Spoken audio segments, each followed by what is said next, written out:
Listo, gracias. Muy bien. Bueno, pues muchas gracias. Ha sido una jornada muy intensa el día de hoy. Sin embargo, pues creo que es importante que platiquemos de cosas de criminalística, especialmente este tema que está relacionado directamente con balística. Entonces, este modelo teórico y experimental de la penetración máxima de un proyectil en tejido blando, biológico y blando, es parte de la tesis presentada por Vanessa Fossati del Ángel en el 2022. Más aún, tenemos una publicación que está siendo revisada al respecto, pero queríamos compartirlo con ustedes porque es muy importante no solamente la publicación a nivel internacional, sino sobre todo a nivel de comunidad. La tesis de Vanessa, que es amplia y que profundiza bastante en estos temas, lo pueden consultar a través de la base de datos de la Universidad Nacional Autónoma de México. Aquí arriba les pongo la dirección. Y de todas maneras, si ustedes quieren consultarla, pues me pueden enviar un correo electrónico y con mucho gusto se las podemos compartir. Entonces, esa es la idea, que compartamos materiales. Pues bien, entonces los objetivos de lo que yo les quiero platicar es la propuesta de un modelo de tipo físico-matemático que hable sobre qué tanto penetra un proyectil en tejidos blandos y pensando que son humanos. Además de que se tendrían que obtener videos de alta velocidad de los proyectiles en medios resistivos para poder hacer este análisis. Y vamos a comparar la tendencia de los datos empíricos con ese modelo teórico para saber si estamos hablando de algo real o de una fantasía. Ahora, la importancia de este tipo de investigaciones pues radica en el número de casos relacionados con armas de fuego, principalmente que serían homicidios. Lo que ustedes están viendo en esta gráfica está basado pues, en un informe que se dio en enero del 2022, donde el arma que principalmente está involucrada en este tipo de casos pues es arma de fuego.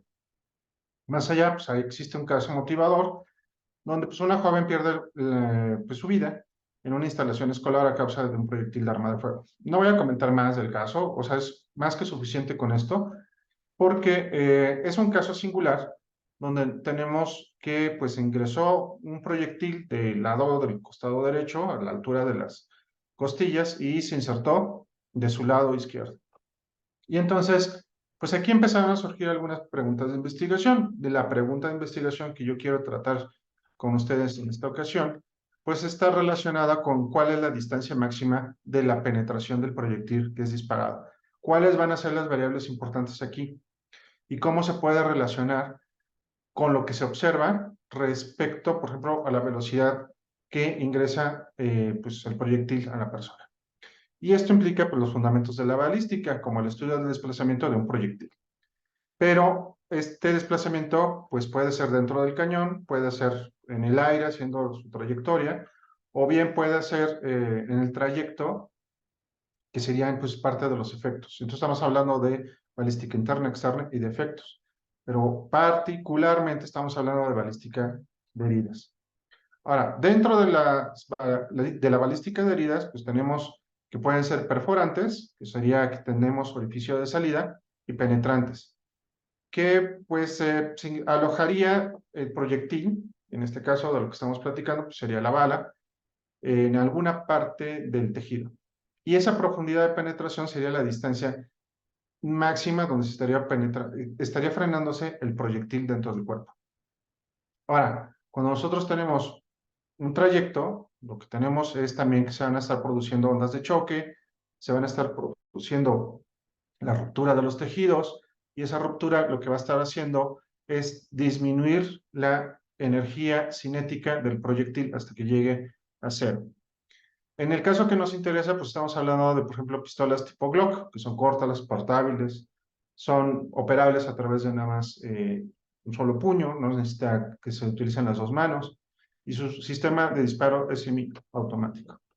Las pistolas, en particular, o sea, si las armas de fuego son relevantes en el quehacer forense de México, las pistolas también por sí solas lo son, en comparación con otras armas de fuego. De acuerdo con algunos datos estadísticos de uso, pues serían las más preponderantes en comparación con rifles o revólveres o algún otro tipo. Ahora, de los modelos balísticos, pues existen muchas formas de cómo podemos pensar que está ingresando una bala, ya directamente pensando en una bala, en un tejido. En este caso, pues el modelo que estamos pensando sería de un agujero dúctil. Estamos pensando de cómo está ingresando este proyectil a través de piel, músculos, grasa. Y entonces, desde el punto de vista físico-matemático, lo que estamos nosotros pensando, pues es, por ejemplo, que tenemos una alta velocidad cuando estamos con el proyectil, que va a ir disminuyendo, va a ser disminuida a través de algún tipo de fuerza. Por ejemplo, si aventamos una pelota hacia arriba, directamente en tiro vertical, pues va a disminuir por el efecto de la gravedad. Y podemos sacar un modelo ahí. Si pensamos de que está afectado también, por ejemplo, la fricción, entonces lo podemos incluir en las ecuaciones. Sin embargo, en ese tipo de situaciones lo que tendremos es que la velocidad se tiene que considerar de forma lineal. Y aquí se tiene que pensar qué es más importante, y entonces va a ser un modelo cuadrático. Entonces, el cambio de la velocidad va a estar afectado por algún tipo de fuerza. Ese tipo de fuerza, pensándolo en el modelo del aire, pues estamos pensando en este que sería un T. Pero sí va a ser también afectado por la parte del arrastre, la fricción que va a tener por los alrededores, pues vamos a tener una velocidad al cuadrado. En el caso del ingreso de un proyectil en tejidos blandos, vamos a tener estas dos fuerzas, pero ninguna de las dos se va a relacionar con la gravedad, se va a relacionar con la resistencia que tiene el medio.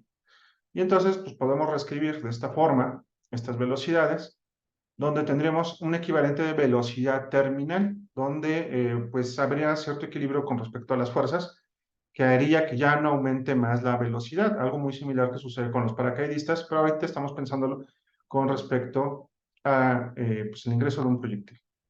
Ese tipo de ecuaciones se pueden trabajar desde diferentes marcos de referencia teórico, pero en particular pues se tiene que utilizar las transformaciones de dependencia con respecto al tiempo, es decir, esto que se parece mucho a la aceleración lo podemos reescribir de esta forma con respecto al espacio y entonces lo reescribiendo de este modo, pues entonces tenemos una ecuación mucho más simple de estar trabajando para poder obtener cómo serían las ecuaciones constitutivas de esto. Entonces, lo que estaríamos obteniendo sería una ecuación similar a esta parte. Obtenemos pruebas preliminares y esas pruebas preliminares implican el utilizar diferentes proyectiles, diferentes instrumentos que los lancen. Utilizamos, por ejemplo, un rifle de aire para empezar a hacer nuestras pruebas preliminares. Y entonces lo que utilizamos es una cámara de alta velocidad que puede registrar más de 4000 fotogramas por segundo y lo estamos accionando a través de un conector BNC.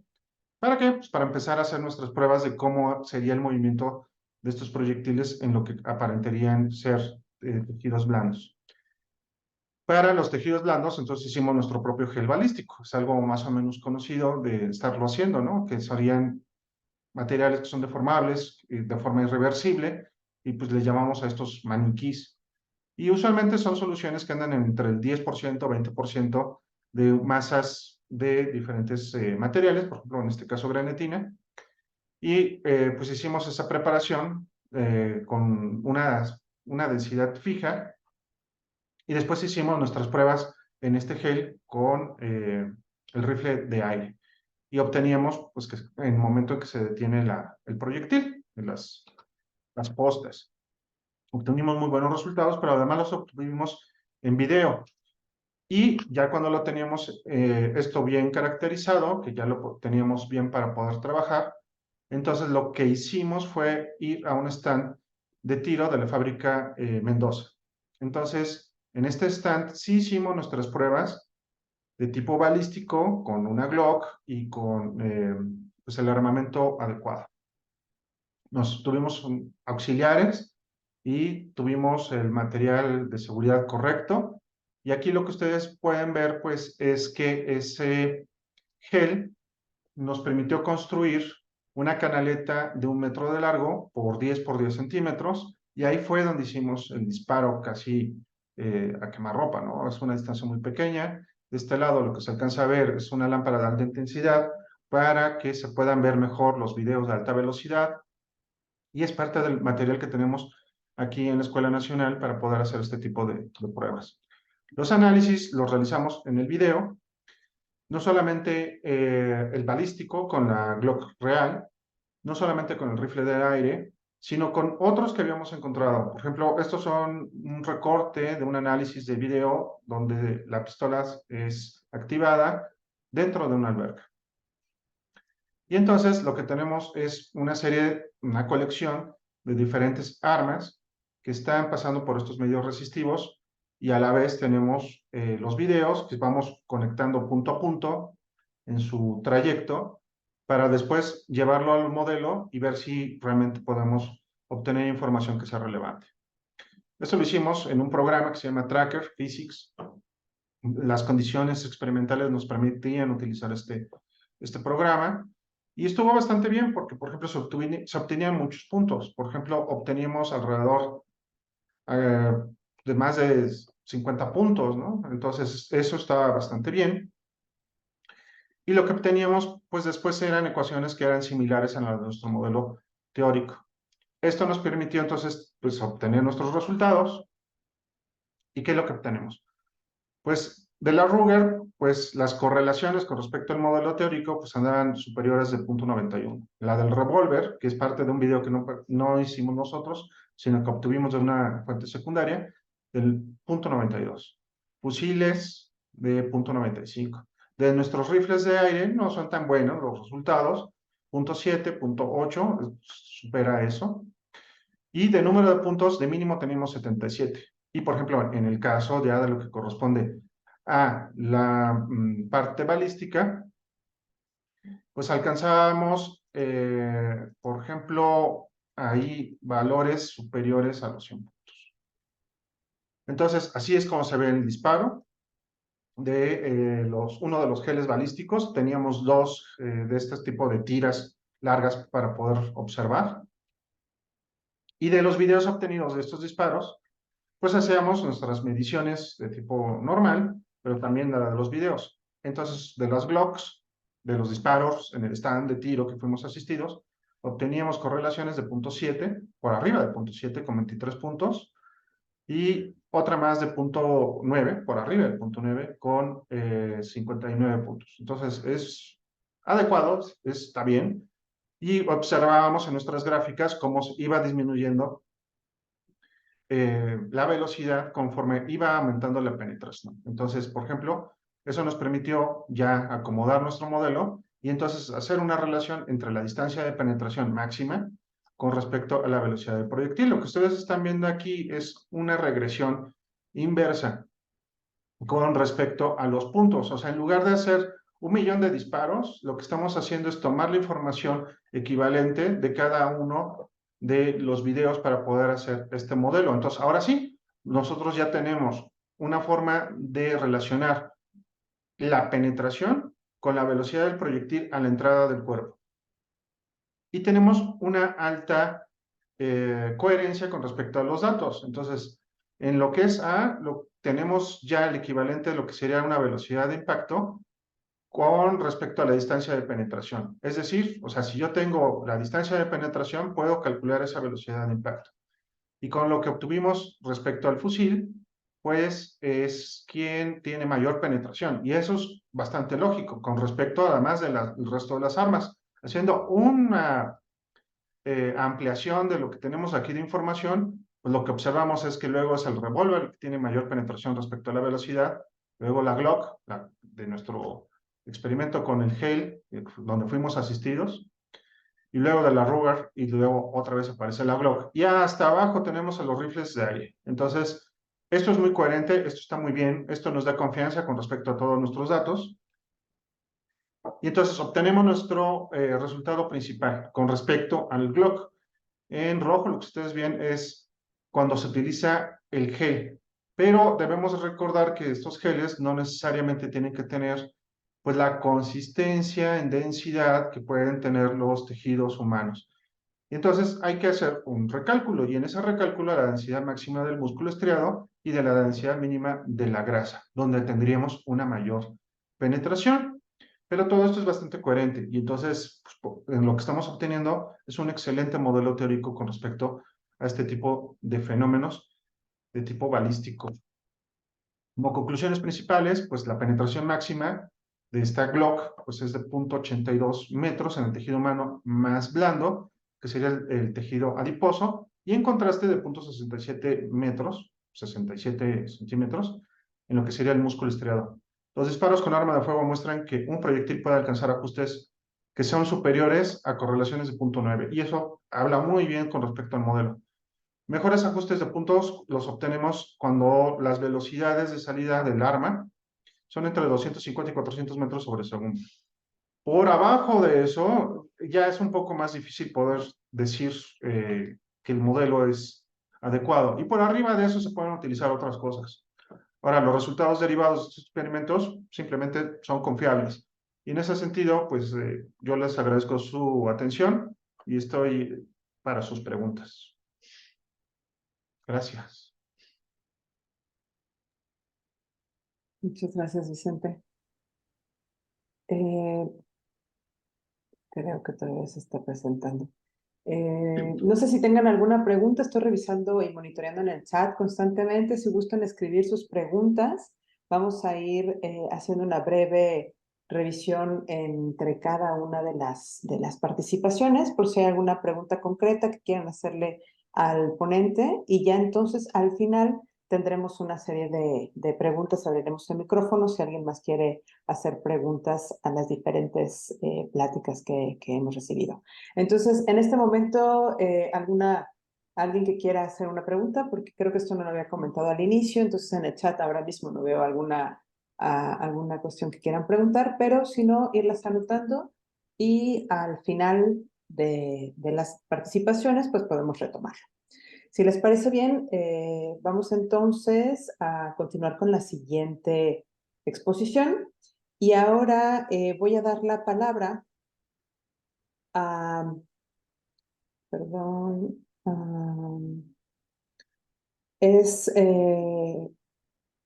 ¿dónde estamos aquí? Guerrero, Macías, Rubén, Sí, lo Leonardo. que pasa es que quería ver justamente, sí, al maestro me parece Sí, aquí Leonardo estoy. Guerrero, Ujú. con el tema análisis comparativo de alteraciones manuales en indicios balísticos. Entonces, les reitero, si quieren hacer alguna pregunta, pueden ir escribiendo en el chat para que podamos leerlas al final de la participación. Adelante. Muchas gracias. Muy buenas tardes. ¿Sí me escuchan? Sí, se escucha muy bien. Excelente. Bueno, voy a empezar. Bien, pues buenas tardes. Gracias por acompañarnos este día en esta mesa de criminalística. Antes de iniciar mi presentación, quiero platicarles del contexto el cual vive la región Bajío de nuestro país. Estamos hablando del estado de Aguascalientes. Ahí estamos trabajando en la Universidad de la Policía y Ciencias de la Seguridad. Y bueno, Aguascalientes tiene una condición bastante peculiar en estos momentos porque al ser un estado relativamente pequeño, colinda con estados como San Luis Potosí, Jalisco, Guanajuato y Zacatecas. ¿Sí? Entonces, ¿por qué traigo esto a la mesa? Pues esto nos da un panorama de la seguridad pública que estamos viviendo en el estado y pues últimamente nos hemos encontrado o hemos documentado la presencia de 7 grupos del crimen organizado que tienen actividades ilícitas y de violencia en nuestra región. Ahora, esto se vuelve importante porque hemos visto que el crimen organizado o estos delincuentes en particular han desarrollado una conciencia forense. ¿A qué me refiero con el concepto de conciencia forense? Bueno, la hipótesis es que gracias a los medios de comunicación, las series televisivas que hacen apología al crimen o incluso las redes sociales, han dotado de algunos conocimientos sobre los procedimientos y procesos que se realizan en la investigación criminal. Entonces, con este tipo de conocimiento, ellos, dentro de una ingeniería inversa, pues buscan la manera de dificultar el desarrollo y el desahogo de las actividades, ¿verdad? De las pericias. Como ejemplo, fue muy sonado aquí en el estado de Aguascalientes el caso de dos jóvenes que realizaron un homicidio y salta a la atención de los peritos que limpiaron con cloro tanto el indicio cadavérico como la zona o el lugar de intervención. Y entonces esto nos habla de una conciencia, de que de cierta manera ellos conocen algunos métodos o procedimientos y buscan la manera de alterarlo. De lo cual, ya hablando en el término de balística, hablamos de la alteración de los indicios balísticos, ¿sí? Bueno, entonces, hay una tendencia a la alta del uso de armas de fuego y de enfrentamientos, tanto entre grupos rivales como contra los compañeros de operativos de seguridad. Y pues bueno, también las ejecuciones han sido un problema bastante fuerte en los últimos años, de lo cual pues la principal vía de investigación pues son los indicios balísticos. Es la necesidad de poder vincular un indicio hacia una arma y esa arma hacia un probable responsable. Pero pues nos hemos dado cuenta que en esta ingeniería inversa hay esfuerzos por tratar de engañar a los peritos. Por lo tanto, el planteamiento del problema se redacta de la siguiente manera. Si es posible diferenciar en los casquillos las marcas que fueron producidas manualmente de aquellas marcas mecánicas que son producidas por el arma al momento de su acción o su activación. ¿A qué me refiero con las marcas manuales? Me refiero a que se altera mediante herramientas comunes la morfología de los casquillos previo a su detonación. Esto con el objetivo de confundir al perito, ¿verdad?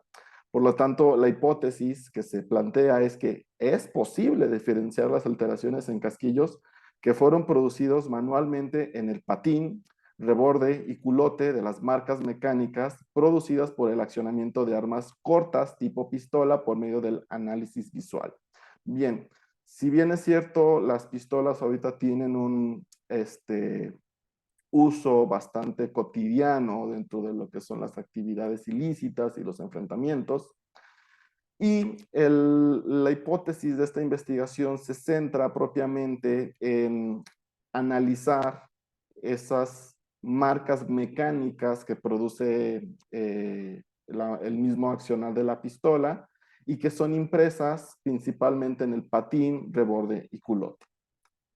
El objetivo general es determinar la posibilidad de diferenciar las alteraciones en casquillos que fueron producidos manualmente en el patín, reborde y culote de las marcas mecánicas producidas por el accionamiento de armas cortas tipo pistola.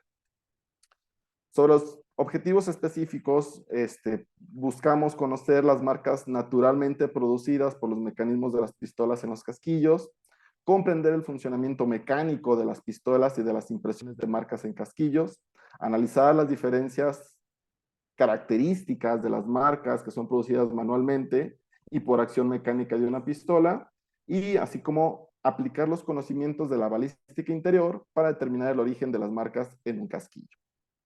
Bien, pues hablando de la balística interior, la teoría nos dice que al momento de que se acciona un arma para poder hacer la detonación, pues existe un proceso químico, físico, el cual deja marcas también dentro de lo que es la ojiva y principalmente las marcas mecánicas que se producen en el casquillo. Ahora, la base de esta investigación no pretendió analizar todas las partes que integran la balística interior, sino que se enfocó propiamente en esta parte esencial del casquillo, que es el reborde, es la parte del fulminante, donde se queda la impresión del gatillo, perdón, del martillo y el culote. Ahorita vamos a ver por qué es tan importante esta parte. Las marcas identificativas en el casquillo, pues están la parte de la eyección o de la extracción, así como la impresión del martillo y pues también el de la cejilla. Entonces, viendo esta parte, esta morfología del casquillo, se trabajó en un marco metodológico dentro de un paradigma cualitativo, de un diseño fenomenológico por medio de un cuasi experimento. ¿Cómo fue que se llevó a cabo este experimento? Bueno, se alteraron 20 cartuchos del calibre de 9 milímetros de marca Parabellum, perdón, Parabellum de la marca Federal Cartridge. A 5 casquillos con una pinza se les pellizcó la base, simulando las marcas producidas por el extractor y el expulsor. Otros 5 casquillos fueron marcados de modo corte horizontal con una navaja en la parte superior e inferior de la base, con el objetivo de obstruir las marcas de extracción y expulsión. Otros 5 casquillos fueron marcados de forma horizontal con una lima plana bastarda marca Trooper de 5 pulgadas en la parte superior de la base para limar los bordes con el objetivo de obstruir la marca de sujeción. Y otros 5 casquillos fueron marcados de forma horizontal con una lima plana bastarda marca Trooper en la parte superior e inferior de la base con el objetivo de obstruir las marcas de extracción y expulsión. ¿Sí? Bien. Pues se llevó a cabo una práctica de tiro con los maestrantes de la maestría en criminalística de la Universidad de Ciencias Policiales del Estado de Aguascalientes, en el stand de tiro de un club cibernético que se llama Sparta, que es de aquí de Aguascalientes, y pues la muestra fue de 25 cartuchos. Si recuerdan, 20 fueron alterados de manera manual, de manera pues mecánica con herramientas, mientras que hubo 5 cartuchos que fueron nuestro control, ¿sí? Para poder ahí diferenciar o para poder verificar si el perito en balística era capaz de identificar las marcas que son naturalmente producidas por el accionar del arma en contra de las que son producidas manualmente. ¿Sale? Entonces, ahí están los 25 cartuchos con los 5 cartuchos de control. Bien. El análisis visual del cartucho fue en una primera instancia. Se hicieron 25 tablas como las que están viendo en su pantalla, donde con los testigos métricos se analiza el cartucho, se identifican algunas de las marcas representativas, se les dio un número de identificación del 001 al 25. Nos habla ahí de la marca de percusión, hay una marca circular con arrastre, descripción de marcas mecánicas, dice se identifica con un círculo rojo las marcas mecánicas producidas al efecto de la deflagración del cartucho, la descripción de marcas manuales, el resto de las marcas observables son producidas con navaja de manera horizontal previas a la deflagración. Observaciones, se observan múltiples marcas que empíricamente que fue más complicado identificar la marca de expulsión del arma, ¿sí? Bien. Después, pues para el análisis de datos se seleccionó de cada muestra el casquillo con las marcas de mayor interés para el análisis del microscopio. Los casquillos fueron colocados en un soporte plástico acolchado y manipulados con guantes de látex. Se analizaron con un microscopio USB a 50 aumentos, que en realidad es este aparato que hoy en día es de fácil acceso y son algo económicos. Sin embargo, pues gracias a la tecnología y al avance que hay, pues nos prestan como una herramienta que nos permite llevar a cabo análisis no tan detallados, pero bueno, también hay que comprender que la realidad de algunas de las fiscalías de los estados pues no cuentan con los dispositivos especializados que tal vez son necesarios, ¿no? Entonces, pues también apelando a la realidad de las condiciones de nuestras fiscalías o de nuestros grupos de investigación, pues hasta echamos mano ahora sí que de los recursos propios. En fin, ya en el trabajo más específico, como pueden ver en esta imagen, es el mismo cartucho, es el Federal Cartridge 9x19, 019. Nos dice que en esta imagen los puntos 1, 2, 4, 6 y 7 se aprecian marcas producidas por un objeto con filo, las cuales no corresponden a las marcas producidas de manera mecánica que se imprimen en el casquillo al disparar el arma. En el punto 3 se aprecia una deformación en el casquillo, la cual disminuyó de manera notable la circunferencia del casquillo y no corresponde a las marcas producidas de manera mecánica que se imprimen en el casquillo al disparar el arma. En el punto 5 se aprecia una deformación en el casquillo, el cual corresponde a la producida por la marca mecánica de expulsión producida al disparar el arma. En esta imagen, como se puede apreciar, las marcas previas hechas al casquillo se pueden descartar, puesto que no corresponden a las marcas mecánicas producidas por el arma al dispararla. Bueno, así se hicieron el análisis de los 25 cartuchos, ¿sí? Enfocándose principalmente en los puntos que fueron más característicos, lo cual nos llevó a una discusión. Dice, en el análisis de los casquillos se determinó que las marcas de expulsión y extracción son las marcas impresas que pueden ser alteradas en el casquillo. Por lo tanto, según el principio de transferencia, es posible alterar un casquillo de manera previa a ser percutido para dificultar su identificación. Las marcas de percusión es muy característica, pero la marca de percusión es muy característica y las marcas mecánicas previas a la deflagración no afectan considerablemente los elementos de la aguja o martillo, lo cual hace poco probable que previo a la detonación se altere este indicio para confundir a los peritos. De acuerdo a la bibliografía disponible, modificar la aguja percutora del martillo produce un factor de identificación único, lo cual facilitaría el trabajo para el perito. Entonces nos habla aquí que en la parte donde está el fulminante, donde se hace la impresión del martillo, pues esto es difícil de modificarlo o alterarlo previamente a la deflagración, porque propiamente es parte del mecanismo de acción, ¿verdad? Sin embargo, escuchen esto, cuando se liman los bordes de la base del casquillo previo a la deflagración, esto no afecta el funcionamiento, pero sí provoca una mayor alteración en las marcas de expulsión y extracción. Esta técnica de alteración mecánica afecta la capacidad de identificación porque al degradarse los límites de la base del casquillo, se evita la impresión del modelo y marca de la pistola. Por lo tanto, limar la base es una técnica de mala fe que puede afectar considerablemente el proceso de identificación del perito, a lo cual nos lleva a la siguiente conclusión. Se comprueba que es posible diferenciar las alteraciones en casquillos que fueron producidos manualmente en el patín, reborde y culote de las marcas mecánicas producidas por el accionamiento de armas cortas tipo pistola por medio del análisis visual. Sin embargo, pues sí se puede ver complicado al momento de que se liman los bordes porque hace que las marcas de extracción sean sean menos contundentes para su identificación. Bueno, eso sería todo por mi participación. Muchas gracias y estamos a la orden para las preguntas al final de las participaciones. Que tengan una buena tarde.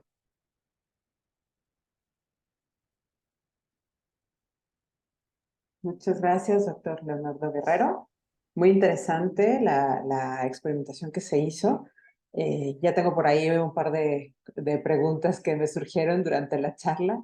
La verdad es que se me hace un reto importante porque además es algo que puede funcionar, facilitar el análisis ya en el trabajo diario de todos los peritos que se encargan de hacer esta examinación detallada de las características que van marcando, ¿no? Que van dejando en estos casquillos. Bueno, vamos a continuar entonces con la siguiente presentación. Le voy a dar la palabra al maestro Leonardo Chávez Esteves con el tema la investigación criminalística y la seguridad industrial. No sé si estamos compartiendo todavía o podemos hacer ese cambio, por favor. Muchas gracias. Gracias, buenas noches.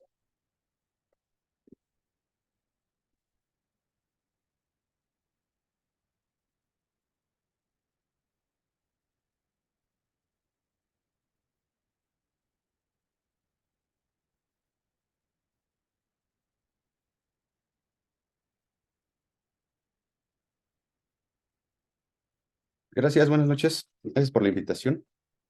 El tema que vamos a abordar es seguridad industrial forense. La seguridad industrial forense, pues, abarca muchas ramas y la investigación de accidentes es una de ellas. En las industrias donde normalmente, o mejor dicho, donde están reguladas y hay una normatividad, es un poco más sencillo dar con la causa raíz del hecho que se investiga. Pero ¿qué pasa cuando hay algunas industrias que no tienen ese rigor normativo? No hay una normatividad específica, por lo que ese trabajo propone una metodología para la investigación de accidentes, particularmente en los juegos mecánicos. Vamos a partir que la seguridad industrial es una especialidad. Hace un tiempo podría haber dicho que es una rama a lo mejor de la ingeniería forense.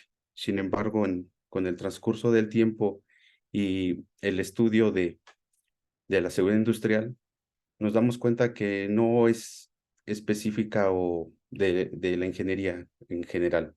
Hemos convivido con doctores, con médicos, licenciados, enfermeros, inclusive que están a cargo a veces de las investigaciones de tipo forense o de investigación de accidentes, mejor dicho. Entonces, la especialidad de la seguridad industrial forense une la investigación criminalística y la metodología de investigación de accidentes para conocer la causa raíz del daño. No tiene como objetivo evitar los accidentes como tal, eso lo practica o lo realiza la seguridad industrial como tal. La palabra forense es cuando ya existe un daño, se requiere la reparación del mismo y se discutirá en un foro ante una autoridad competente. También esta especialidad no da recomendaciones de orden técnico, administrativo y de operación para evitar la repetición del accidente. No busca culpables, no juzga conductas, no da juicio de valor, sino busca la causa raíz del daño. La metodología para investigar accidentes en México y su normatividad relacionada. La investigación se fundamenta en dos enfoques: la investigación criminalística e investigación de accidentes como tal, y que incluyen el uso de ciertas herramientas que se utilizan para la investigación de accidentes, como puede ser el árbol de causas, el árbol de fallo, el diagrama de Ishikawa, los 5 porqués, entre otras más. Cuando en la primera etapa de la investigación es de tipo criminalístico o fase de procedimiento de la investigación criminalística. Primeramente es la protección del lugar de la investigación, la observación del lugar y de los indicios, la búsqueda y localización de los indicios. Para eso existen varias técnicas que se emplean para la búsqueda y localización de los indicios, y entre las cuales son más destacadas están la de criba, paralelas, cuadrantes, espiral, radial o abanico. Posteriormente se tiene que hacer la fijación del sitio del suceso y de los indicios. Y hay varias también técnicas de fijación, que son las escritas, la fotográfica, la planimétrica, moldeado, video, maqueta y animaciones en 3D. Esta parte de esta investigación, las empresas están obligadas a investigar los accidentes que se suscitan en su empresa. Y a lo mejor en general, esta es una de las partes que puede ser de conocimiento común. La siguiente etapa es cuando ya se le da el nombre de forense, cuando es el levantamiento, embalaje y etiquetado de los indicios. ¿Por qué? Porque cada indicio debe de tener cierto tipo de embalaje y características para su levantamiento y etiquetado para el inicio de la cadena de custodia. La segunda etapa es el análisis documental. Aquí estamos haciendo una secuencia en el ideal. Sin embargo, hay ocasiones en las que se concreta el hecho y nos dan intervención hasta días después, cuando ya tenemos un análisis de documentos. Ya tienen en la carpeta de investigación ciertos documentos para su estudio. Y pues hacemos el estudio de todas estas constancias que existen y hacemos la revisión del lugar de los hechos. Sin embargo, en el entendido del ideal, primero se hace la revisión del lugar de los hechos, posteriormente un análisis documental donde hay reglamentos, normas, manuales, dictámenes periciales que van a servir como fundamento y como elemento de estudio para el dictamen de seguridad industrial. También los protocolos, bitácoras, constancias y videos. La tercera etapa es la metodología de investigación de accidentes. Hay varios métodos para la investigación de accidentes de trabajo, entre las que destaca el método de árbol de causas. Esta metodología permite determinar las causas originales del accidente de trabajo. En primer lugar, se pone el suceso o el daño y se se va trabajando con esta pregunta, ¿qué tuvo que ocurrir para que el hecho se produjera? De ahí podemos tener una línea directa para algún evento en particular y después de ese evento se pueden ir desglosando otras causas que originaron el hecho. Se va formando el árbol y por lo regular, no mejor dicho, por lo regular, al final del árbol, estas van a ser las causas o la causa raíz del hecho. Otra técnica u otra metodología es el árbol de falla de errores. Aquí buscamos realmente los errores y aquí ya se arma el árbol y el suceso básico o el suceso no deseado se presenta en la parte inferior. Tal vez muchos conozcan el diagrama de Chicagua. Este se utiliza para varias situaciones, en particular para la investigación de accidentes, se le conoce como la causa o efecto, donde en las causas principales para un accidente puede ser hombre, máquina, entorno, material, método y medida. Y lo que vendrían siendo las espinas sería la subcausa o causas principales del hecho que se investiga. Se les conoce como el 5M, 6M, ahora ya hay 7M. Y puede ser más o menos categorías dependiendo del hecho en particular. La siguiente técnica es los 5 porqués. Aquí se parte de un análisis que indica preguntarse hasta 5 veces el por qué sucede el hecho, comenzando por el accidente. Y a cada paso la respuesta se convierte en una consecuencia y su por qué sería la causa o antecedente. La causa real suele manifestarse en el quinto por qué, pero pueden ser 4 o pueden ser 5, pueden ser más, dependiendo del caso en particular. La cuarta etapa es la elaboración del dictamen. En la evaluación del dictamen llevamos una conclusión. La conclusión debe ser llegar a la causa raíz del hecho. Y aquí en seguridad industrial se propone dar recomendaciones, acciones que se deben de implementar para evitar la repetición del daño. Hemos participado en unos asuntos donde esas recomendaciones surten efecto. ¿Para qué? Para la reparación del daño. Recordemos que la Ley General de Víctimas dice que las víctimas tienen derecho a la verdad, a la reparación del daño y a la no repetición. La seguridad industrial es lo que busca. Busca cuál es la verdad, cuál fue la causa que origina el hecho, hace acciones para que no se vuelva a repetir y reparando los daños que se ocasionaron. Los juegos mecánicos, esta es una investigación que se ha hecho. Hay cierta normatividad del México, por ejemplo, en la norma ANT, SGIRP y JTM 0504 del 2023. Fue publicada en junio de este año. Lo destacado de esta norma, esta es únicamente para la Ciudad de México y está a cargo de la Secretaría General de Investigación y Riesgos y Protección Civil. Aquí nos dice que los juegos mecánicos es aquello que funciona con diversas fuerzas de energía y proporcionan entretenimiento al usuario. Hay juegos mecánicos permanentes y juegos mecánicos temporales. Esta norma únicamente regula juegos mecánicos temporales. Carecemos de una norma oficial mexicana o un reglamento federal que dé ciertas características o lineamientos para la operación, el funcionamiento de los juegos mecánicos. Sin embargo, existe la norma 004 de la Secretaría del Trabajo y Previsión Social de 1999, donde nos maneja varios conceptos que son importantes para enfocarnos e investigar estos hechos. Dice, maquinaria y equipo es el conjunto de mecanismos y elementos combinados destinados a recibir una forma de energía para transformarla en una función determinada. Luego, entonces, un juego mecánico, sin duda, es una maquinaria que tiene mecanismos que combina estos y que transforma la energía en una función determinada. Otro punto importante para realizar esta investigación es tomar este entorno como un centro de trabajo. Un centro de trabajo es todo aquel lugar, cualquiera que sea su denominación, en el que se realice actividades de producción, de comercialización o servicio, prestaciones o prestaciones, y que elaboren personas que están sujetas a una relación de trabajo. ¿Cómo abordar la investigación de accidentes en juegos mecánicos? Es fundamental considerar los juegos mecánicos como maquinaria al investigar el accidente en este ámbito.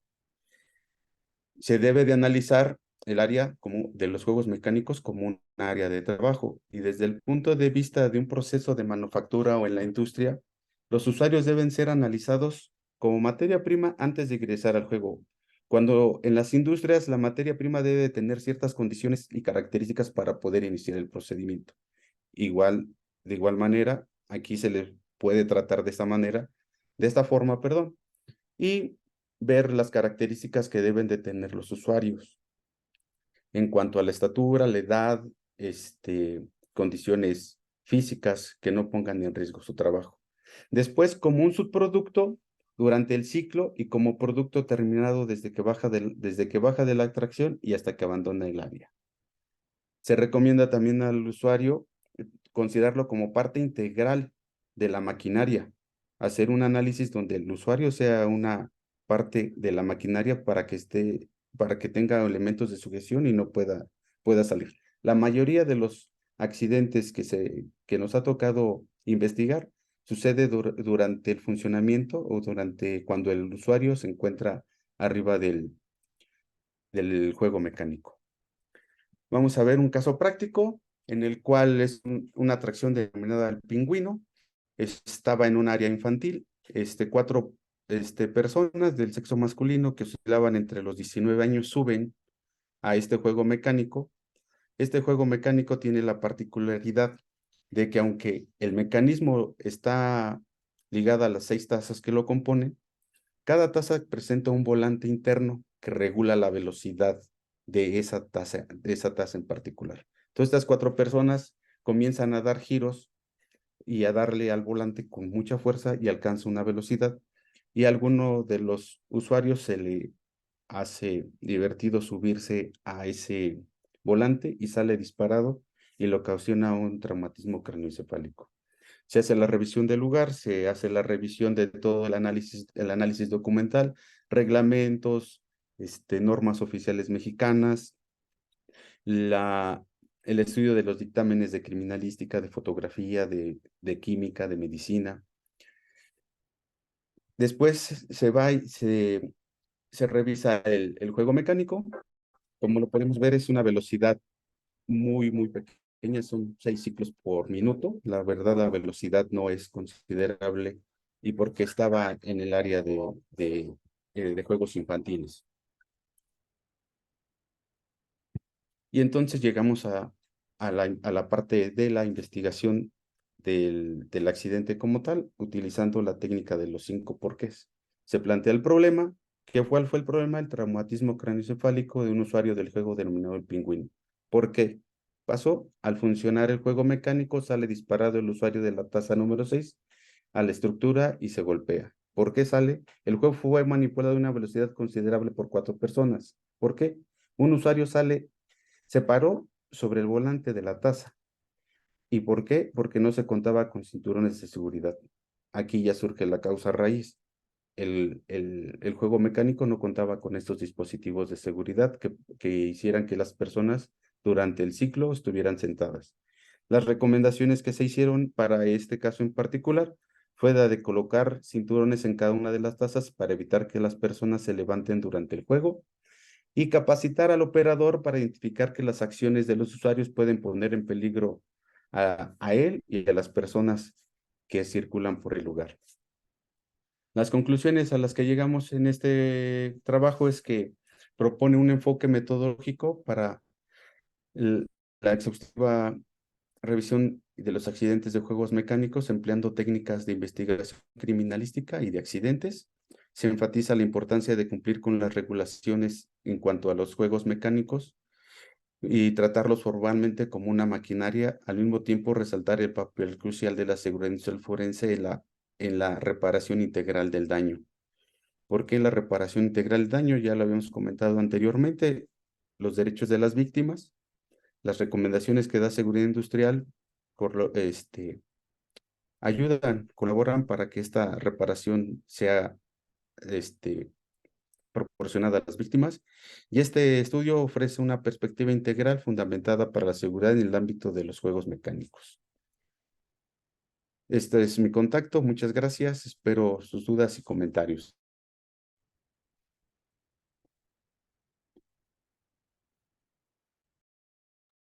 Muchas gracias, maestro Leonardo Chávez.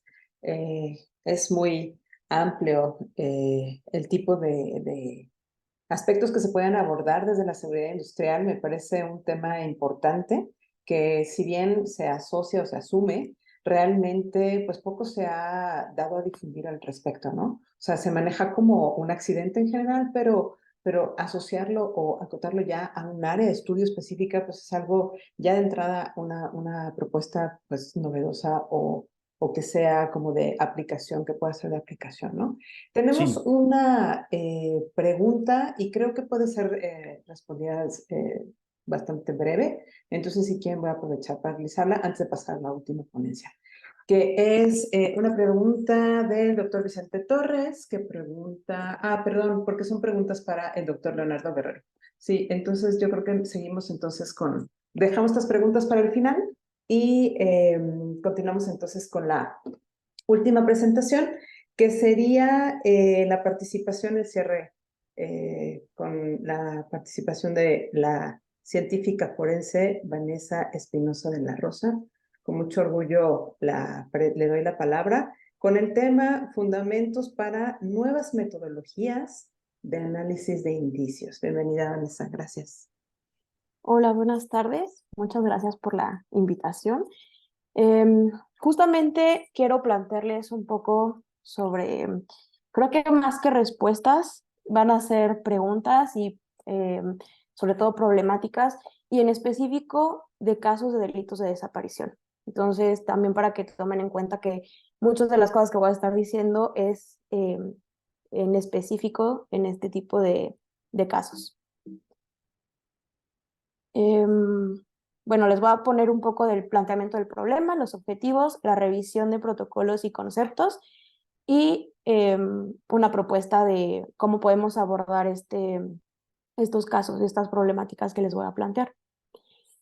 Para iniciar, pocas veces se realiza un análisis integral de los indicios a partir del lugar. Y esto justamente se puede ver no solamente en delitos de desaparición, sino en otro tipo de delitos, en otro tipo de hechos.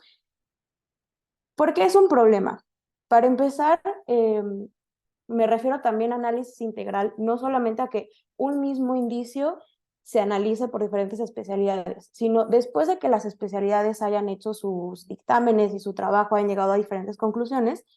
¿Qué sucede? Que se entregan estos dictámenes a la persona investigadora, agente del Ministerio Público, y esta persona es quien debe de incorporar, interpretar y analizar todo en su conjunto ya a partir del lugar. ¿Por qué? Porque las especialidades ya dividieron por indicios, pero es a esta persona quien se le deja principalmente esta labor. No necesariamente, también hay algunos análisis de criminalística que pueden llegar a ser más completos o arqueología que también pueden ser un poco más generales respecto a lo que se encuentra en el lugar, pero pues es un problema general. Y en específico, en los casos de desaparición, pues justamente el integrar mucha de la información de un lugar nos puede dar información y datos, no solamente de lo que sucedió, también si se trata del lugar donde fue la muerte, si es un lugar del hallazgo, si es el lugar solamente justo donde se depositaron los cadáveres, también puede dar un poco de información respecto a la posible identificación de la persona. Y sobre todo, en estos lugares en donde se encuentran muchos cadáveres o muchos fragmentos, también puede dar una idea de justamente cuál es la relación entre la desaparición de estas personas. Es decir, relacionar estos casos, pero a partir del lugar. Los objetivos es, primero, en general, proponer las bases para realizar una metodología de análisis de indicios que integre la información de las distintas especialidades periciales a partir de su relación con el lugar de investigación. Y como les mencionaba, esto parece un poco obvio y un poco como que pues ya, esto ya sucede. Sin embargo, muchas veces no existe un informe escrito de este análisis si es que se realiza. En específico, los objetivos pues, son distinguir las diferentes especialidades periciales que hay y delimitar aquellas que intervienen en casos de desaparición de personas, conocer las metodologías de análisis de indicios sugeridas en los protocolos relacionados con la investigación de delitos de desaparición delimitar algunos de los conceptos forenses que son relevantes para estos delitos, proponer aspectos generales para el análisis de indicios a partir del sitio de investigación o de recuperación de restos humanos, y exponer también otro tipo de conceptos que pueden fortalecer ya las metodologías que existen y ya la forma en la que se trabaja, y sobre todo cuando existen gran cantidad de datos. En específico, este concepto de inteligencia forense. Bueno, las especialidades periciales o forenses que se plantean a nivel federal son 26. Y bueno, pero a diferencia de la guía de especialidades periciales federales que se publicó en 2015, ya hay también como que una diferencia con lo que se publica en el sitio de la Fiscalía General de la República, y también está esta diferencia entre las especialidades que son profesionales y las técnicas. No voy a profundizar en esto, solamente es para pues, tener también el panorama de todas las especialidades que pueden intervenir en un caso. De forma más concreta, las 12 que puse de este lado son aquellas que intervienen generalmente en casos de desaparición. Y de todas estas especialidades, estas 6 son aquellas que se mencionan en los diversos protocolos, guías, y también son aquellas que son prácticamente de cajón en cualquier caso en donde haya habido un hallazgo y que se trate de una persona no identificada y en que eventualmente se relaciona con un delito de desaparición. Pues las especialidades son criminalística de campo, arqueología forense, fotografía forense, medicina, antropología física y genética. Un poco también, pues si lo ven, son un poco divididas por aquellas que están en campo y que se utilizan en el lugar del hallazgo de investigación, y las otras son también principalmente de los estudios y análisis que se hacen en laboratorio. No significa que a veces trabajen en conjunto o que a veces antropólogos vayan al sitio. La fotografía también está en todo el proceso, pero generalmente se dividen más de esta forma. En realidad existen una gran cantidad de protocolos, guías, lineamientos que diversas instituciones, y no solamente a nivel nacional, sino internacional también, han publicado respecto a delitos de desaparición, en específico de desaparición forzada, también el procesamiento de fosas, por ejemplo, pero yo me enfoqué en estos 5 protocolos. En un principio es porque son aquellos que están directamente relacionados con la desaparición, pero también son protocolos que ya están en implementación en México o que ya también fueron publicados incluso por las instituciones aquí en México. El primero de ellos es el protocolo homologado de investigación para los delitos de desaparición forzada y desaparición cometida por particulares. Y bueno, de la revisión de esos protocolos, lo que quiero resaltar también es no todo el protocolo, y tampoco les voy a estar aquí explicando realmente todo el contenido de los protocolos, pero sí cuál es en realidad esta relevancia que le dan a la ciencia forense, pero también qué es lo que falta que digan estos protocolos. Bueno, en el primero se habla del contexto forense y se dice que este término se refiere a poner el objeto de estudio en el momento y tiempo exacto con relación a otros objetos. Es decir, nos está diciendo tenemos que relacionar los objetos que encontramos, es decir, los indicios. También se menciona de manera bastante reiterativa la relevancia de la escena criminal y la intervención de distintas especialidades periciales. En este protocolo, por ejemplo, se usa el término escena criminal y no lugar de investigación, o lugar de hallazgo, lugar de recuperación. Se usa escena criminal principalmente. En el protocolo homologado para la búsqueda de personas desaparecidas y la investigación del delito de desaparición forzada, se habla del contexto de hallazgo, diciendo que esto es el sitio donde ilegalmente han sido depositados, degradados, ocultados o transportados restos humanos no arqueológicos. Aquí esta definición es interesante porque ya combina un poco esta parte de si el contexto es importante, delimitando que no hay un interés en este caso de aquellos restos que son arqueológicos, pero también habla del sitio. Entonces, también hace como mucho énfasis en la importancia de lo que se encuentra en el sitio donde se encuentran restos humanos. También dice que es relevante esta información forense, tanto que debe ser presentada de manera detallada y sistemática. Habla de especialidades forenses en vez de especialidades periciales y que su participación debe ser multidisciplinaria. Luego, en el protocolo para el tratamiento e identificación forense, se habla del lugar de intervención. Aquí no se menciona realmente el contexto forense o mucho más allá que en lo que les voy a describir a continuación. De lo que se menciona más relacionado con el contexto es respecto a la tafonomía y la estimación del tiempo de muerte que será basada justamente en ese contexto. Y también menciona que en ocasiones pues no es posible hacer esta estimación de muerte, del tiempo de muerte. Pero a su vez también habla del trabajo integral que debe haber en la identificación de una persona, justamente definiendo que debe existir un archivo básico que tenga lo siguiente: descripción externa e interna del cadáver, descripción de prendas, fotografías, ficha necrodactilar, examen dental, muestras en reserva y registro sobre el destino final del cadáver.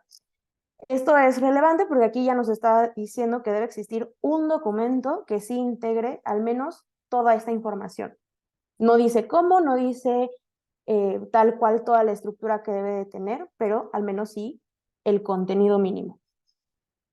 Por otro lado, el protocolo de Minnesota sobre la investigación de muertes potencialmente ilícitas sí es un protocolo bastante completo y pues justamente como es de carácter internacional, sí tiene conceptos un poco más generales y que además el mismo protocolo invita a adaptar estos conceptos de acuerdo a cada una de las realidades. Entre esto, habla de los exámenes en la escena del delito. También acota que no necesariamente una escena de un lugar donde se encontraron personas sin vida significa que haya habido un delito, pero pues sí lo mantiene así por fines del protocolo.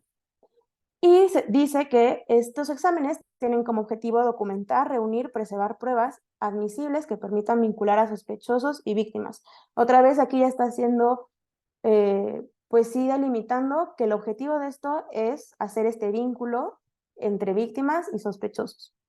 Además, también habla que se debe facilitar un informe del análisis detallado con las circunstancias de la muerte y presuntos responsables. Debe incluir el modo en que se causó la muerte. También habla ya de un documento formal que debe integrar más de una sola especialidad, porque pues esta información no se da necesariamente por solo una de las especialidades. Y también habla de identificar aquellos lugares físicos que sean importantes para estos casos, no solamente el lugar en donde se hayan encontrado cadáveres.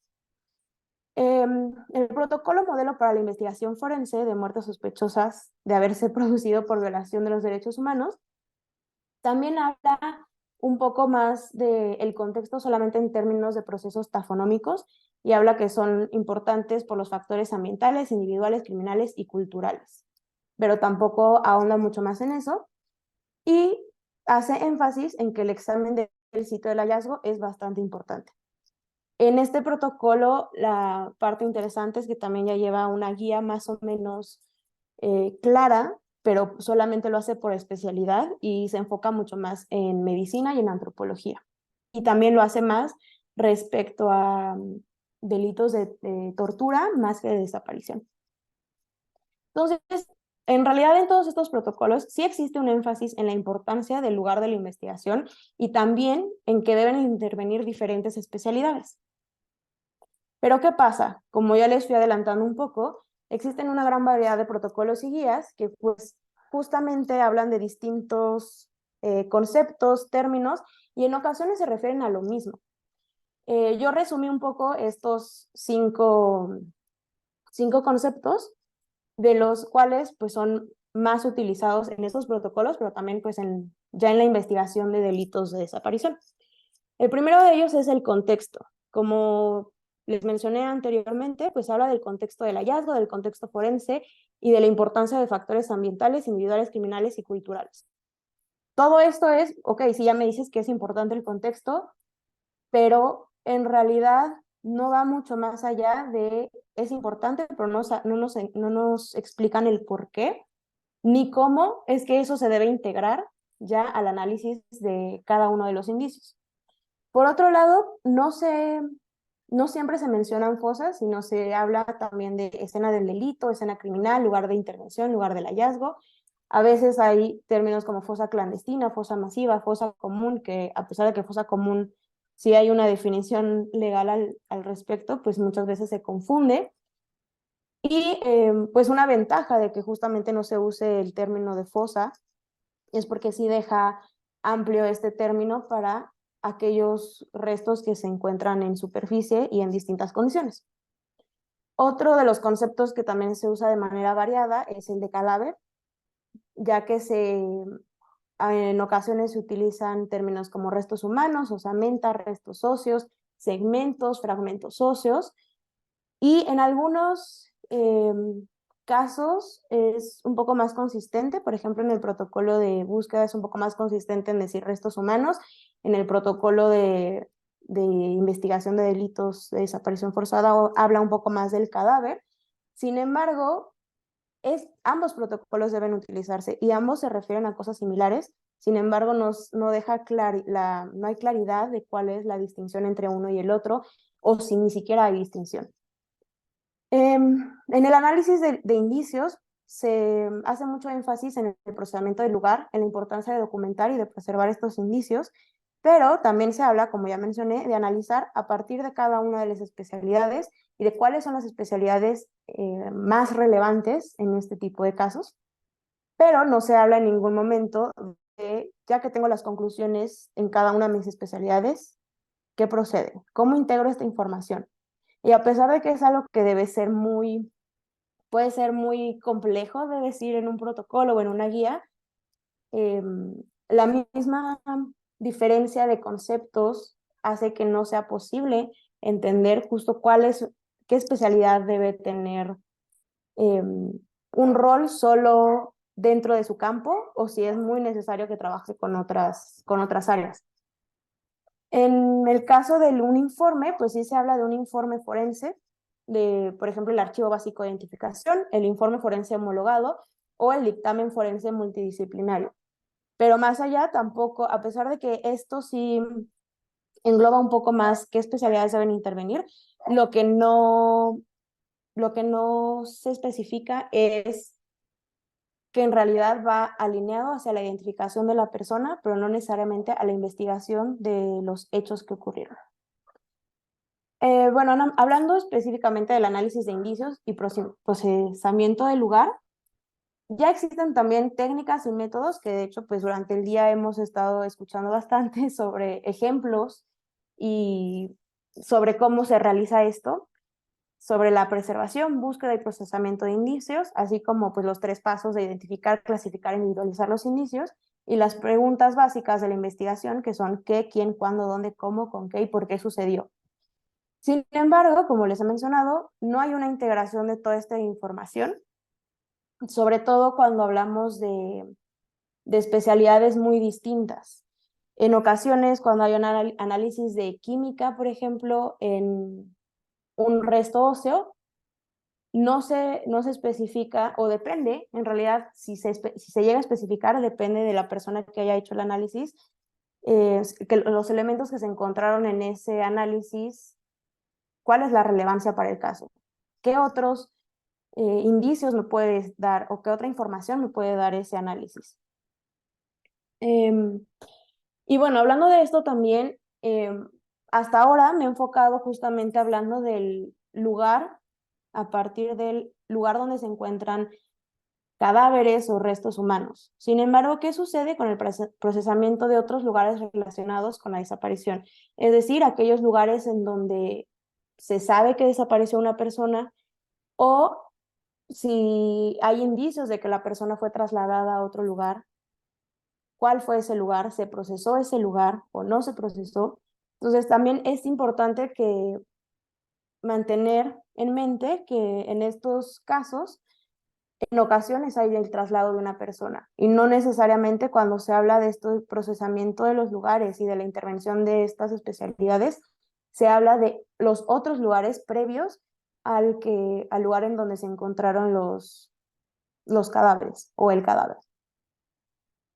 Y aquí cito a algunos autores que hablan que la complejidad de un lugar de investigación dependerá del número de personas y sitios relacionados con la comisión de un delito. Es decir, si es una persona, es un lugar, es como un procedimiento estándar. Si es un lugar y múltiples personas, pues consumen más tiempo y es mucho más complicado de hacer de manera continua. En esto, por ejemplo, pensando en aquellos lugares en donde se encuentran muchos restos y probablemente sean de múltiples personas, es muy difícil procesarlo en un día o una semana incluso.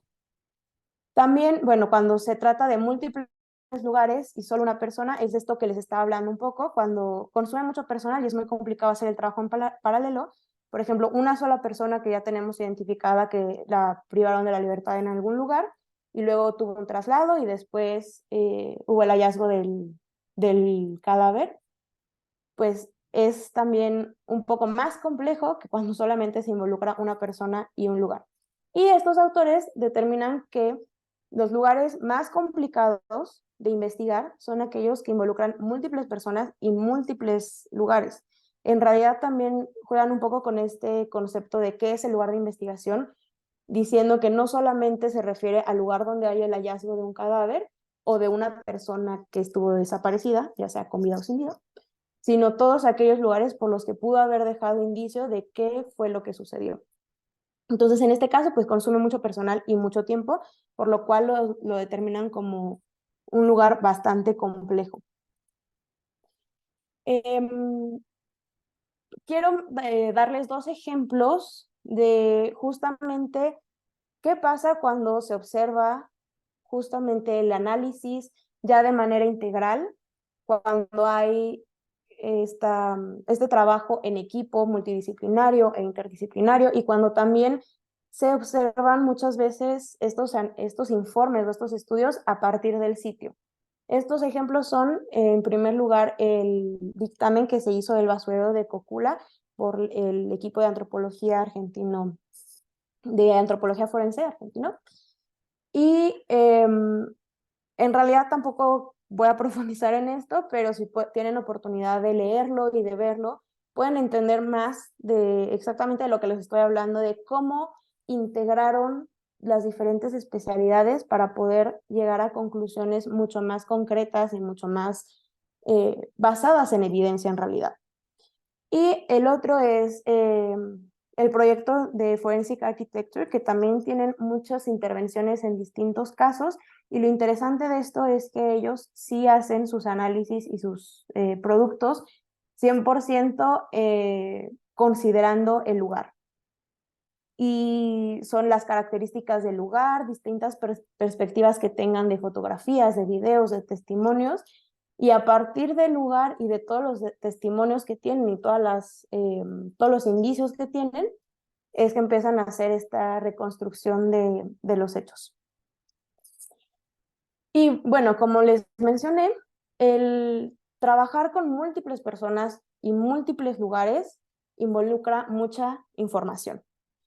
Pero, ¿qué sucede cuando tenemos mucha información? Que además son de muchos casos y pueden ser casos que podrían estar relacionados o no.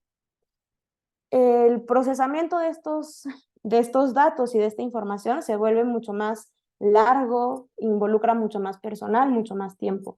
Entonces, uno de estas metodologías y de estos conceptos que ya existen, pero que no, por distintas razones, pues tampoco se han aterrizado a casos tan complicados como son las desapariciones de personas, es la inteligencia forense. ¿Qué es esto? Es el producto preciso, oportuno y útil del procesamiento lógico de los datos en casos forenses. Entonces, en realidad aquí también el proceso de esto significa identificar primero qué es la información relevante para tu caso, pero también no solo para tu caso, sino qué información tienes disponible de casos que podrían ser similares.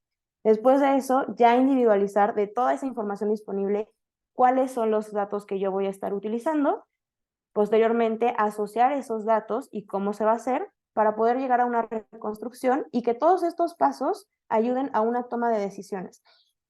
Con esto de toma de decisiones puede ser también muy variado, desde justamente qué indicios, en qué parte del proceso también se va a utilizar los indicios que yo tengo. Puede ser si es un lugar que se tiene que ir de intervención en diferentes ocasiones. Bueno, ya puedo tomar una mejor decisión a lo mejor en qué técnicas y qué metodologías voy a usar para procesar ese lugar, a lo mejor también desde qué tipo de embalaje necesito, poder hacer esa preparación antes y al final es el tomar esas decisiones respecto a la investigación. De manera concreta, mi propuesta inicia en realidad en formular preguntas de investigación que ya sean específicas para los delitos de desaparición.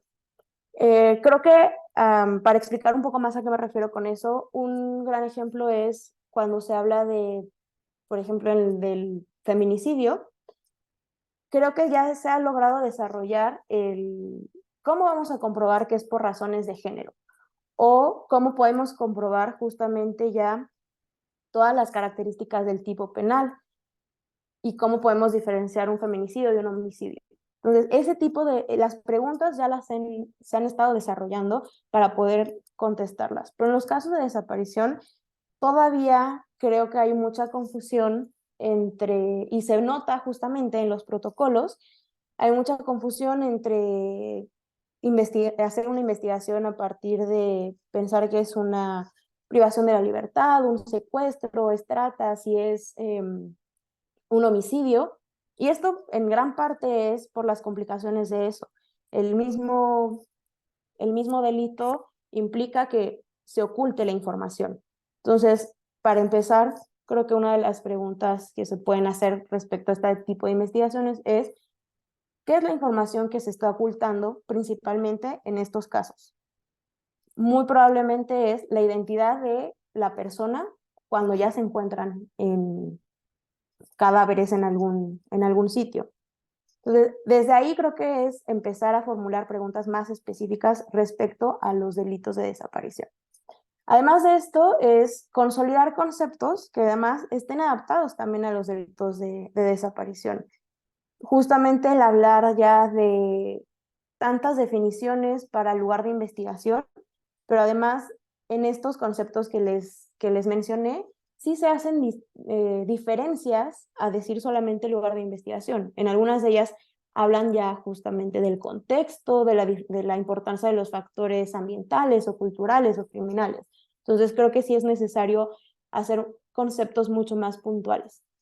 También fortalecer procedimientos en todas las especialidades sí es importante, pero creo que lo más importante que podría decirles es el procesamiento del lugar y sobre todo la documentación que se hace del lugar en este caso sí hablar del lugar del hallazgo de cadáveres. ¿Por qué? Porque muchas veces la persona que investiga el caso cambia o en ocasiones no solamente investigan personas de las instituciones, sino peritos independientes y todo esto, el análisis que puedan llegar a hacer estas personas es a partir de la documentación, es lo único que tienen. Entonces, por eso creo que es muy importante empezar a fortalecer más estos procedimientos. El otro es, otra parte de esta propuesta de qué más se necesita para poder mejorar la investigación de estos casos es tipologías. No necesariamente encasillar todo en estas tipologías, pero creo que sí es importante empezar a distinguir características tanto de cómo se encuentran los cadáveres, también de los lugares, qué tanto acceso hay en estos lugares, desde poder clasificar un poco lo que les comentaba, si se encuentran en superficie, si se encuentran en una fosa. Todo esto creo que sí requiere un poco más de clasificación y orden para poder empezar a ver justamente si existen casos relacionados, si existen patrones, si existen justamente ese contexto que pueda ayudar a las investigaciones.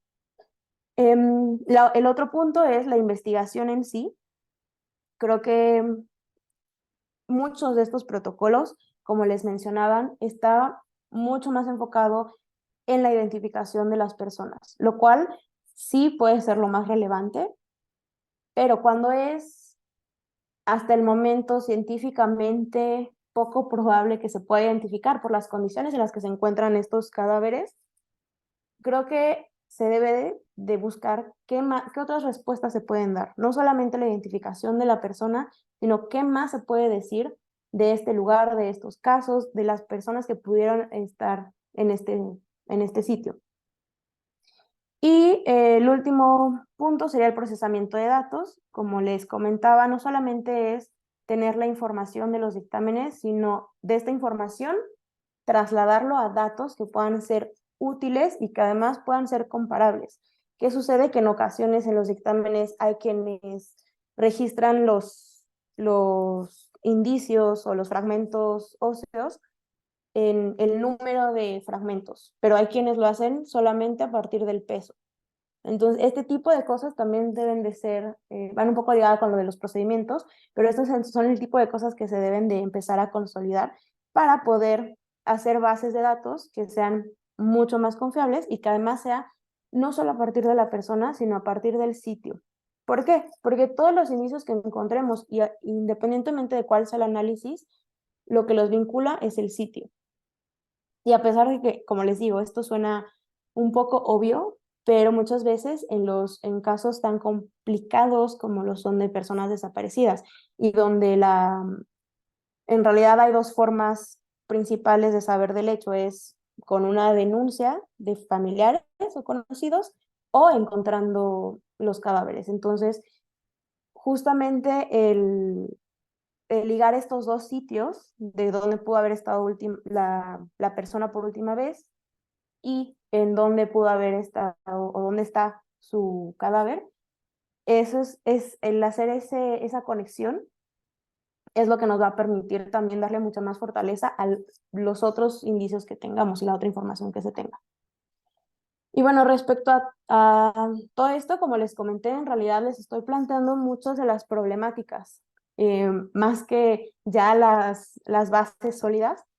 Pero bueno, 4 pasos, resumiendo demasiado, que son los siguientes, es como les decía, consolidar conceptos, delimitar las preguntas de investigación para estos delitos, proponer estructuras de bases de datos, no solamente alineadas hacia la identificación de la persona, sino hacia qué otra información tengo yo de utilidad para la investigación, y mejorar los procedimientos de recopilación de datos. Como también les mencionaba, se necesita fortalecer mucho más el trabajar no solamente con información y con conclusiones, sino con datos.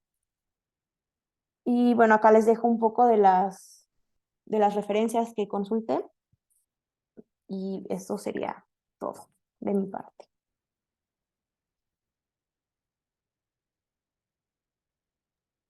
Vanessa, muchas gracias por la exposición. Creo que queda bastante claro que hiciste una revisión muy extensa y pudiste detectar, o bueno, detectar estas necesidades de compatibilidad entre los diferentes protocolos, herramientas, instrumentos que existen para abordar un tema tan importante como es la desaparición. Si quieren, gracias. Voy a empezar entonces ahora con la parte de las preguntas. Si les parece bien, voy a retomar las primeras preguntas para poder irlas abordando y resolviendo una a una. Entonces, aquí tenemos ahora sí la pregunta del doctor Vicente, que le pregunta al doctor Leonardo Guerrero. Su estudio lo realizaron siguiendo un doble ciego, es decir, un grupo obtienen las muestras reales y las alteradas, mientras que por separado otro grupo realiza el estudio. Sí, Doctor. con mucho gusto. Sí, doctor Vicente, qué buena pregunta. Bueno, por la brevedad de la participación, muchos detalles se omitieron con respecto a este experimento. Estuve leyendo algunas de las preguntas, entonces quisiera tratar de abordar la mayoría de las respuestas en esta participación. Bien, con respecto a este objeto de estudio, yo quiero que recordemos que a lo mejor hace unos años, cuando se trataba de los robos a casa de habitación, pues encontrábamos que en ocasiones estas personas utilizaban guantes o incluso había indicios de que habían tratado de limpiar sus huellas, ¿no? Hoy en día o en la actualidad hemos encontrado el fenómeno que cuando se va a detener a una persona sospechosa, esta destruye su teléfono celular. ¿Sí? Entonces, creo que como forenses no podemos sobajar o menospreciar a estas personas que cometen los delitos, porque de una manera u otra ellos también tratan de evadir el peso de la ley, ¿sí? El marco casuístico de este objeto de estudio no puedo hablar mucho porque son carpetas de investigación abiertas, pero sí tuvo que ver con homicidios dirigidos, ¿sí? En el primer fenómeno donde se encuentran este tipo de alteraciones, pues desconocíamos estas alteraciones, ¿verdad? Incluso se generó una discusión bastante incómoda entre los compañeros de criminalística de campo y el perito de balística, porque al momento de que se entregan los indicios a balística, balística pues dice es que esto está completamente dañado, el indicio, entonces pues yo no puedo hacer un peritaje adecuado, y la carga de la responsabilidad la arroja a criminalística de campo, de que ellos no hicieron un debido o una debida recolección y embalaje de los indicios. Hay otros dos fenómenos similares, entonces es donde cuando ya empiezan así como a encender el foquito rojo, incluso se desarrolló una hipótesis donde se creyó que tal vez se trataba de un nuevo modelo de pistola, probablemente de manufacturación asiática, pero ya al estar analizando un poquito más con detenimiento los indicios balísticos, pues nos damos cuenta que estaban alterados, ¿sí? Entonces, sí lo están haciendo. Y pues lo que se hizo o el resultado de esta investigación que hoy les comparto es la recreación del hecho, ¿sí?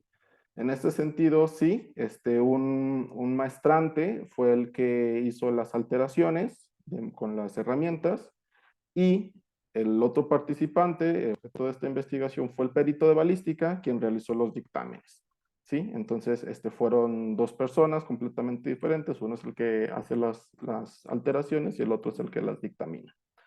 Bien, con respecto a otra pregunta que había ahí sobre la confiabilidad, cuando hablé del marco metodológico, les hablábamos de un paradigma cualitativo, de un diseño fenomenológico.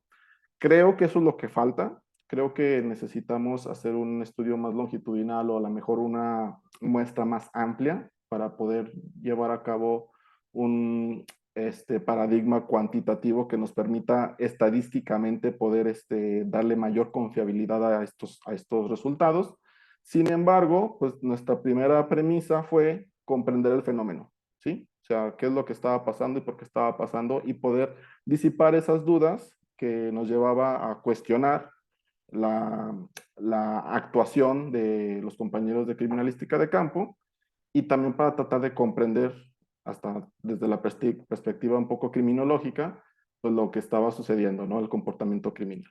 Entonces, bueno, esas son algunas de las preguntas que alcancé a leer. No sé si hubiera otra que estuviera omitiendo. Sí, voy a aprovechar que estamos en el tema. Aquí habla sobre, dice, para la elaboración de este estudio se realizó bajo un diseño experimental para conocer su precisión y confianza. Creo que esta es la respuesta de justamente esta respuesta, la última. El que realizó el análisis fue una persona diferente. También creo que ya está solventada esta pregunta, dado que ya se hizo la explicación de que fueron personas diferentes, ¿no? Yo voy a aprovechar entonces para nada más una pequeña duda que a mí me surgió ahora que se estaba mencionando sobre la alteración controlada, digamos, ¿no? O sea, la alteración manual. Si hubo alguna referencia, algún entrenamiento previo, se buscó cómo conseguir o tratar de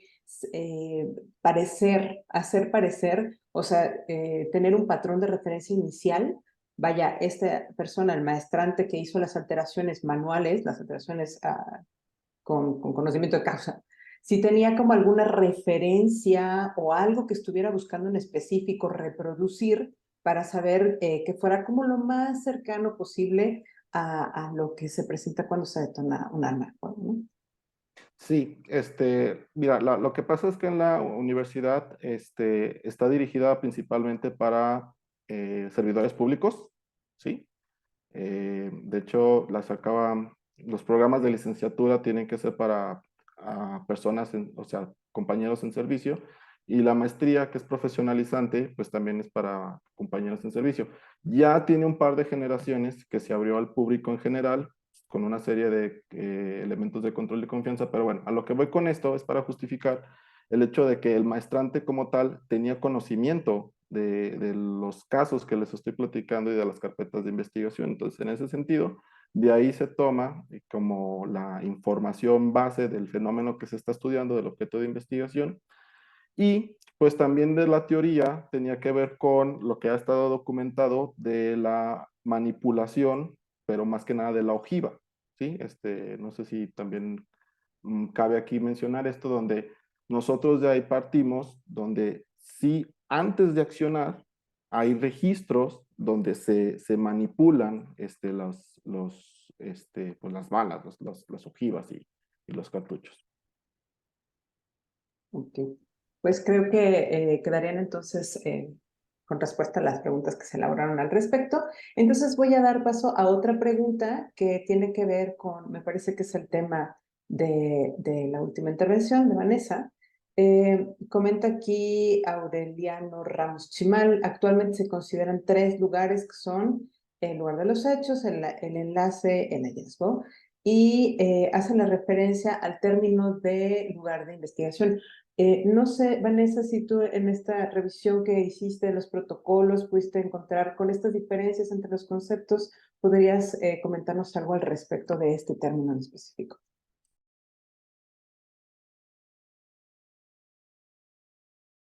Tu micrófono, Vanessa, por favor.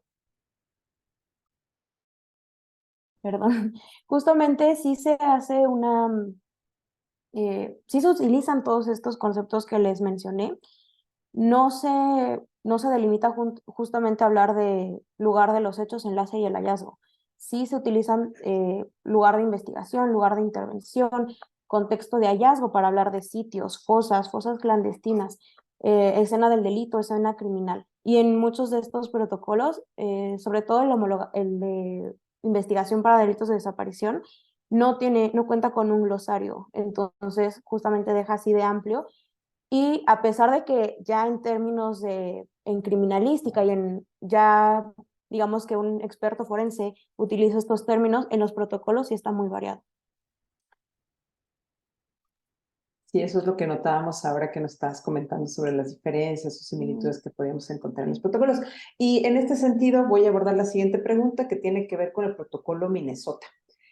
Comentaban al respecto y veíamos que dentro de los que nos presentabas no estaba incluido. No sé si lo conoces, si pudieras comentarnos un poco del tema. No, sí lo incluí, pero justo acá están diciendo que es solo para investigar muertes de personas bajo custodia. Y en parte sí es como el enfoque principal, pero sí el mismo protocolo en los primeros párrafos sí habla de la desaparición de personas, e incluso en esto sí engloba que la desaparición de personas puede ser a partir de la omisión de la búsqueda de una persona, no necesariamente de manera activa. Sí, a lo mejor buscar el nombre específico, Sí. ¿no? Pero sí mencionabas los títulos completos. Y referente a la parte de ¿a qué se refiere un informe forense homologado? Creo que lo que nos dejaste ver es la problemática que existe con los diferentes documentos o herramientas que existen para poder abordar estos temas. Sin embargo, ya al momento de concretarlo o poderlo plasmar en un documento, en un informe, supongo que por ahí va la pregunta, ¿cómo podría ser esta parte de hacer o a qué nos referías, a qué te referías tú con esta parte de informe homologado? Este concepto tal cual de informe forense homologado viene en el protocolo homologado de investigación para los delitos de desaparición forzada y de desaparición cometida por particulares. En este protocolo justamente no viene una definición y tampoco viene realmente a qué se refiere esto. Lo que sí se explica es que la relevancia de hacer un informe escrito que contenga la información de las conclusiones, no solo las conclusiones, sino lo más relevante de cada una de estas especialidades forenses. Yo creo que ya de manera personal, no respecto a lo que está en los protocolos, si tuviera que elegir una estructura para estos informes, como les mencioné, para mí sería importante empezar de lo general a lo particular, empezar por el sitio, qué es lo que encontramos en el sitio, y ya si estamos hablando específicamente de un caso con una persona, ya llegar hacia la persona, pero no necesariamente es el caso. En ocasiones no se identifica a nadie en un sitio donde se encuentran muchos restos. Efectivamente, en este punto creo que es muy importante resaltar que si bien como lo mencionaste, la identificación es una pieza clave, o sea, es un punto crucial para este tipo de investigaciones, no es lo único y tenemos muchos elementos que van a abordar o aportar para poder analizar o investigar este tema que es la desaparición, la búsqueda de desaparición desde una perspectiva u otra, pero son diferentes los elementos que van a aportar para poder realizar este abordaje.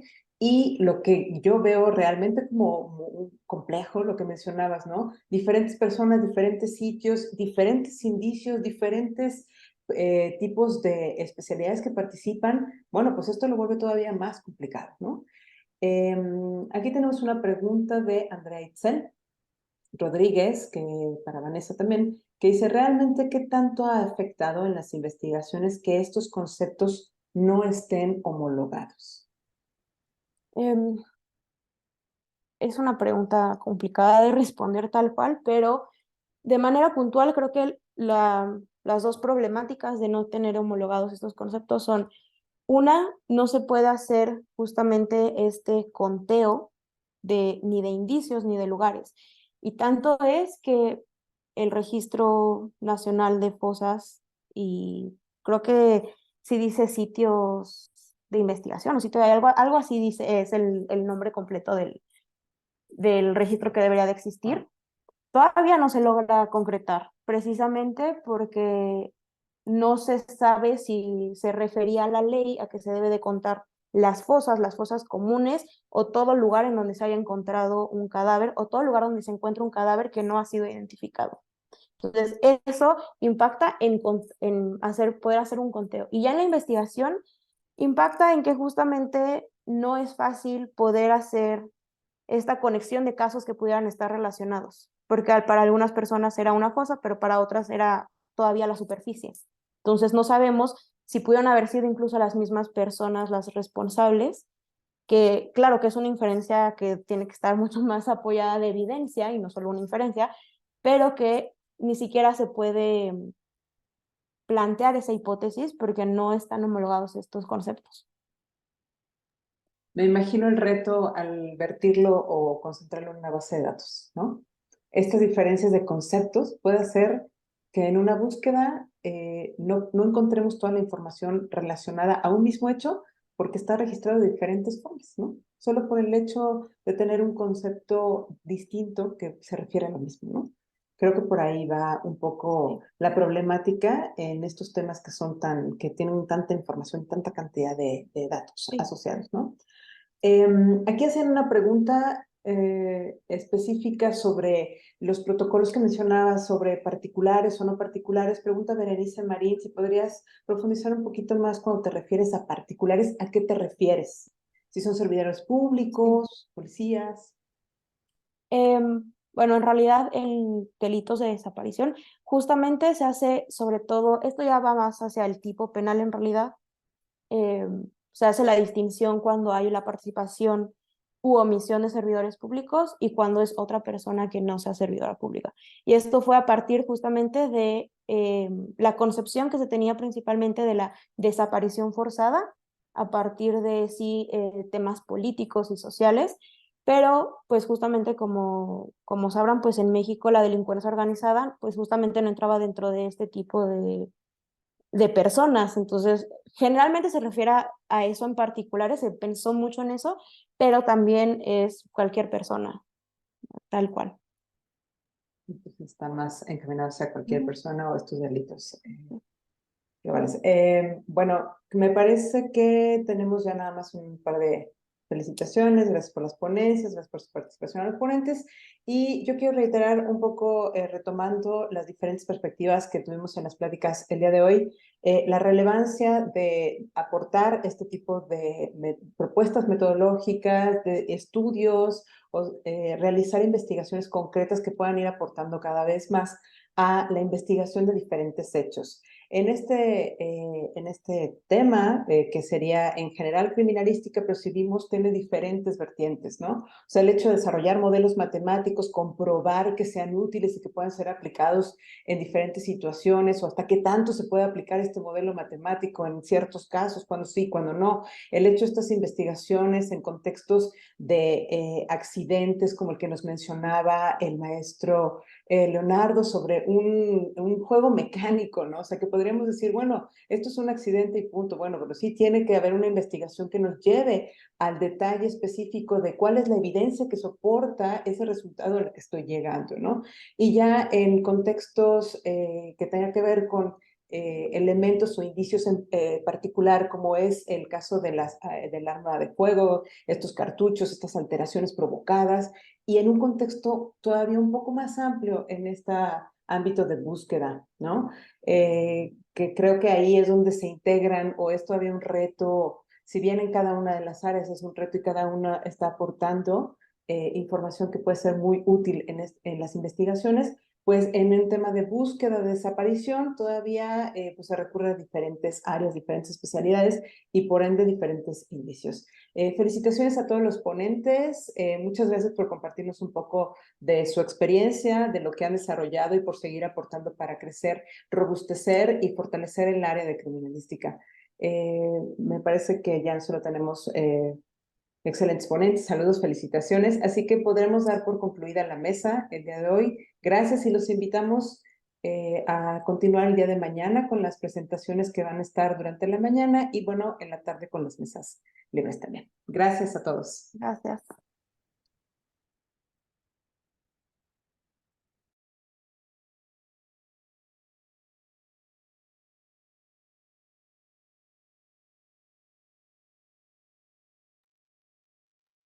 Bueno, muchas gracias, maestra. Gracias por su moderación. Cualquier cosa, pues ya sabe que estamos aquí a la orden en Aguascalientes. Muchas gracias, sí, muy interesante. Sí, sí, sí, Este, tomé nota del dato y tenemos el contacto de todos los ponentes. También para los que estuvieron los asistentes, el hecho de tener esta forma de contactarlos, pues nos deja esa oportunidad de saber un poquito más, ¿no? Muchas gracias. sí. Les haremos llegar también sus constancias. Gracias a todos y buenas noches. Buenas noches, maestra, que descanse.